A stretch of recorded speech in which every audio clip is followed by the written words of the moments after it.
a young woman who has gone back to work and is really struggling with doing the task for her everyday job, which is a lot of keying and mouse work.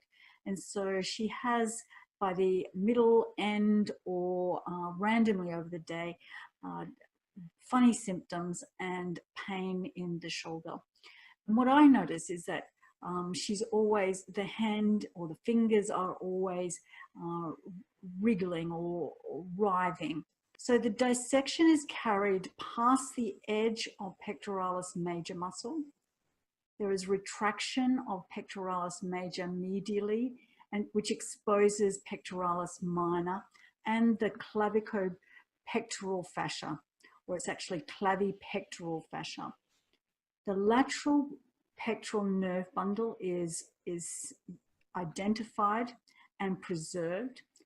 The incision into the clavipectoral fascia allows entry into the axillary fat and the contained nodes. So this is another description of the levels.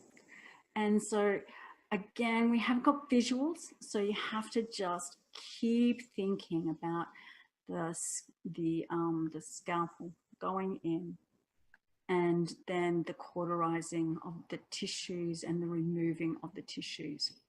And so level 1, this refers to removal of all tissue below the axillary vein and extending to the side where the axillary vein crosses the tendon of the muscle latissimus dorsi. Level 2, this includes lymph nodes located under one of the chest wall muscles called pectoralis minor.